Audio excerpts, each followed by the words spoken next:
لیکن ایک عمل اور بھی ہے.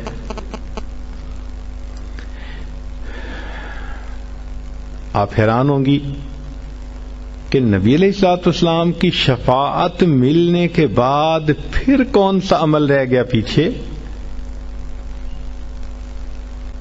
مزہ تو ہے کہ آپ کے ذمے لگائیں کہ اس کو حدیثوں سے ڈھونڈو، پھر آپ کو سمجھ لگ جائے گی کہ اس کو ڈھونڈنا بھی کتنا کام ہے. لیکن چلیں، آپ دور قریب سے چل کے یہاں آ گئی ہیں، اور عورت جب آتی ہے تو دنیا دار لوگ بھی اس کا اکرام اور احترام کرتے ہیں، لہذا ہم بھی آپ کا احترام کرتے ہیں اور آپ کو وہ عمل بتا دیتے ہیں. سنیے اور دل کے کانوں سے سنیے. نبی علیہ الصلوۃ والسلام کی یہ حدیث مبارکہ ہے جس کو منذر رضی اللہ عنہ نے روایت کیا. یہ صحابی ہیں، اور یہ حدیث مبارکہ طبرانی شریف میں بھی ہے، مجموع الزوائد میں بھی. ایک دعا ہے، رضیت باللہ ربا وبالاسلام دینا وبمحمد نبیا.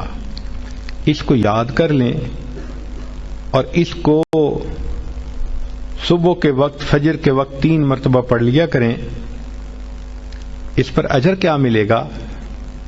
سبحان اللہ، حدیث کو پڑھ کے دل باغ باغ ہو جاتا ہے، دل خوش ہو جاتا ہے، اور جی چاہتا ہے کہ زندگی کے آخری دن تک ہم اس عمل کو کرتے رہیں، کبھی چھوڑیں گے نہیں.